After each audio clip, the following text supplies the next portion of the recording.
अस्सलाम वालेकुम। मेरा नाम है शहला नूरीन और आज हम जिस टॉपिक पे आपसे बात करेंगे वो तकसीम से जुड़े हुए मसाइल हैं। तकसीम एक पेचीदा मैटर है रेवेन्यू में, और रेवेन्यू कोर्ट में सबसे ज़्यादा लिटिगेशन तकसीम की वजह से होते हैं और ये लंबे चलते हैं, और 2 4 5 साल बाद जाके आपको पता चलता है कि इसमें ये कॉम्प्लिकेशन थी, इस वजह से ये दावा मेंटेनेबल नहीं है और वो आपका दावा खारिज हो जाता है। आज हम आपसे कुछ प्रपोजिशंस शेयर करेंगे जिससे आप रहनुमाई हासिल कर सकते हैं कि तकसीम का दावा करते हुए आपने किन चीज़ों का ख्याल रखना है। सबसे पहले अहम सवाल, तकसीम क्यों करवाई जाती है? पहली वजह जिसके लिए तकसीम का दावा फाइल किया जाता है, किसी भी शख्स के पास मलकियत ज़्यादा है लेकिन उसके कब्ज़ा में रकबा कम है।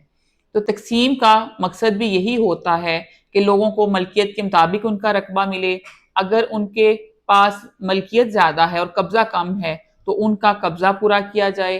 अगर उनके पास कब्ज़ा ज़्यादा है और मलकियत कम है तो वो उनसे कब्ज़ा लेकर जिस शख्स का कब्ज़ा कम है उसको दिया जाए। तो बेसिक जो तकसीम का पर्पज़ होता है वो यही होता है।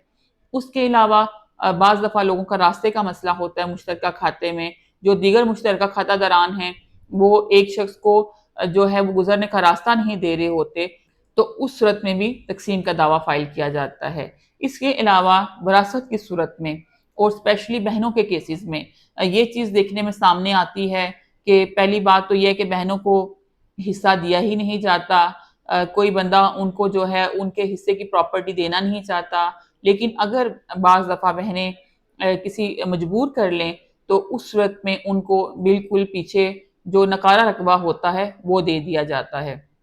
तो विरासती मामलात में स्पेशली फीमेल्स के राइट्स को सिक्योर करने के लिए ये तकसीम का जो है अमल करवाया जाता है, ताकि उनको बाकी जो खाता दरान या बाकी बहन भाई हैं उनके मुताबिक रकबा मिल सके। इसके अलावा लोगों का फ्रंट बैक अच्छा रकबा, ज़री रकबा, नहरी रकबा, इस तरह के मसाइल होते हैं। जो एक शख्स ताकतवर होता है या जिसके रिसोर्सेज होते हैं या पावरफुल होता है या जिसके पास पैसा होता है, वो किसी भी तरह से चीज़ों को मैनेज करके अच्छा रकबा ले लेता है, फ्रंट पे ले लेता है। तो उस सूरत में जो इंसाफ के तकाजे हैं वो पूरे नहीं होते, तो उसके लिए भी तकसीम का जो प्रोसेस है वो किया जाता है। जब आप तकसीम के लिए जाते हैं तो उसमें किस किस तरह की कॉम्प्लिकेशंस आती हैं, उसमें मैं आपके साथ एक प्रोपोज़िशन शेयर करती हूँ।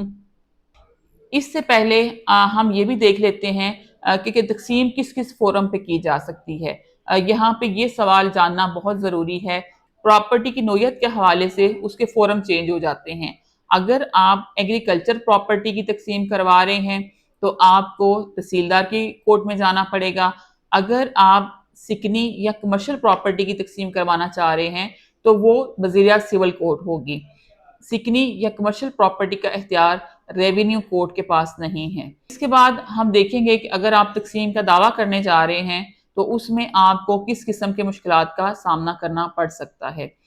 एक शख्स था, उसने तकसीम का दावा फाइल किया सिविल कोर्ट में, लेकिन जमाबंदी में जो वो प्रॉपर्टी थी उसकी गिरदावरी ज़री आ रही थी, यानी कि जमाबंदी में अभी तक उस प्रॉपर्टी की जो नोयत है वो ज़री एग्रीकल्चर लिखा गया था, लेकिन मौके पे घर बन चुके थे, गलियां बन चुकी थी, टाउन बन चुका था।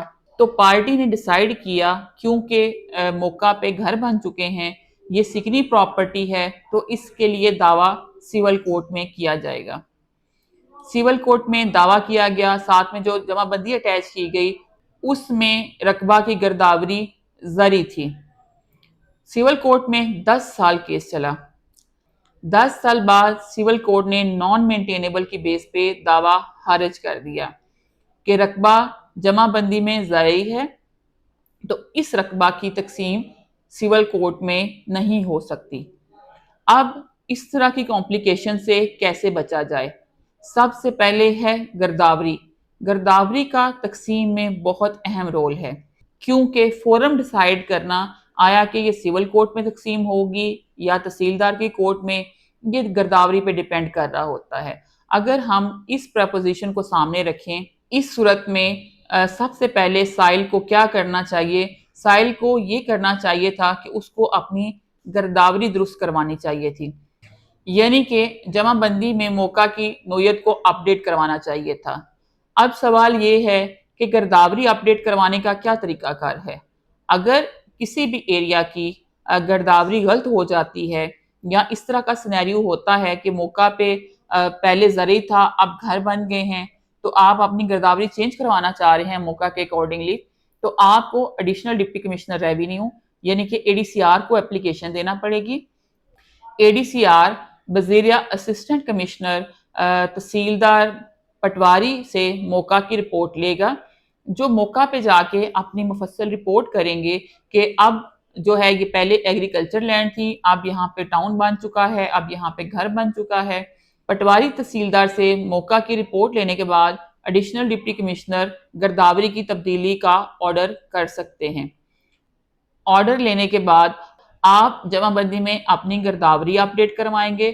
گرداوری اپڈیٹ کروانے کے بعد اب آپ کے پاس پراپرٹی کا لیٹسٹ سٹیٹس آ چکا ہے کہ موقع پر کیا سچویشن ہے، کنسٹرکشن ہے یا خالی جگہ ہے۔ اس کے بعد آپ اپنا جو ہے فرد ملکیت لیں گے، فرد برائے ذاتی ریکارڈ لیں گے اور اپنے تقسیم کے کیس کے لیے جائیں گے، تاکہ 10 سال بعد آپ کو کورٹ کی طرف سے یہ نہ سننا پڑے کہ یہ دعویٰ نان مینٹینیبل ہے کیونکہ رقبہ ان کی جورسڈکشن میں فال نہیں کرتا۔ اب یہ سچویشن وائس ورسا ہو سکتی ہے۔ یہ بھی ہو سکتا ہے کہ گرداوری میں موقع پر مکان، ٹیوب ویل، پمپ، شیڈ یا کوئی بھی کنسٹرکٹڈ ایریا آ رہا ہو، لیکن لیٹر آن بعض دفعہ لوگ بزنس بند کر دیتے ہیں، وہاں سے کنسٹرکشن ختم کر دیتے ہیں، کوئی فیکٹری تھی اب وہاں پہ جو ہے وہ کام نہیں ہو رہا تو لوگ اس کو ڈسمینٹل کر دیتے ہیں، اس کو ایگریکلچر لینڈ بنا لیتے ہیں، تو یہ سینیریو بھی ہو سکتا ہے۔ اگر اس طرح کا سینیریو بھی ہو تو آپ نے سب سے پہلے اپنی گرداوری کریکٹ کروانی ہے، کیونکہ تقسیم میں آپ کی جمع بندی کی کیفیت، نوعیت زمین اور گرداوری کا بہت اہم رول ہے، اور تقسیم کا سارا عمل اسی پر بیس کر رہا ہوتا ہے۔ تو اگر یہ سینیریو ہے، پہلے موقع پہ کوئی کنسٹرکشن تھی اور اب وہ ختم ہو چکی ہے، تو آپ اس صورت میں بھی اپنی گرداوری کریکٹ کروانے کے لیے ایڈیشنل ڈپٹی کمشنر ریونیو یعنی کہ اے ڈی سی آر کو اپلیکیشن دیں گے، اپنی گرداوری کریکٹ کروائیں گے اور اس کے بعد تقسیم کا پروسیس سٹارٹ کریں گے، تاکہ آپ کے جو سال ہیں زندگی کے وہ تقسیم کے عمل میں ضائع نہ ہو اور اینڈ پہ آپ کو پتا چلے کہ آپ کا دعویٰ نان مینٹینیبل ہے۔ بالکل اسی نوعیت کا کیس 2019 CLC 1343، اس میں سیم اسی قسم کا میٹر تھا، ایگریکلچر لینڈ کی تقسیم تھی، سول کورٹ نے میٹر ڈگری کر دیا، لیکن جب پارٹیز اپیل میں گئیں ایڈیشنل کے پاس تو ایڈیشنل نے اس کو خارج کر دیا، اور جب میٹر ہائی کورٹ میں گیا تو ہائی کورٹ نے ایڈیشنل کے فیصلے کو اپہیلڈ کر دیا، اور اس میں یہ واضح طور پہ لکھا کہ یہ زرعی اراضی کی تقسیم ہے اور زرعی اراضی کی تقسیم کرنا ریونیو آفیسر کے پریویو میں آتا ہے، تو سول کورٹ اس پہ تقسیم نہیں کر سکتی۔ تو اتنی لمبی لیٹیگیشن، یہاں پہ وکلا، پروسیس، ٹائم، پیسہ، انرجی ضائع ہوتی ہے، تو ان چیزوں کو اگر آپ کیئرفلی دیکھ لیں پروسیس انیشیٹ کرنے سے پہلے تو بہت ساری کمپلیکیشن سے بچا جا سکتا ہے۔ اور اگر آپ ریونیو آفیسر کے پاس جا رہے ہیں اپنی زرعی زمین کی تقسیم کے لیے تو اس میں لازمی نہیں ہے کہ آپ جو ہے بذریعہ کونسل ہی جائیں، آپ کوئی لائر ہائر کریں، آپ خود بھی اپلیکیشن دے سکتے ہیں، لیکن موسٹلی لوگ جو ہے کیونکہ اس میں پروسیس میں ٹائم لگتا ہے اور ہر ٹائم خود کسی کے لیے موقع پر پریزنٹ ہونا پاسبل نہیں ہوتا، تو لوگ بعض دفعہ کونسل کی جو سروسز ہیں وہ لے لیتے ہیں، لیکن اگر آپ چاہیں آپ خود اس پروسیس کو فالو کرنا چاہتے ہیں تو آپ خود بھی اس پروسیس کو فالو کر سکتے ہیں۔ تو یہ کچھ مسائل تھے تقسیم سے جڑے ہوئے جو ہم نے آپ سے شیئر کیے ہیں۔ اگر آپ کا بھی تقسیم کے حوالے سے کوئی کویسچن ہو تو وہ آپ ہم سے پوچھ سکتے ہیں، ہم کوشش کریں گے کہ نیکسٹ ویڈیو میں اس کا آنسر کریں۔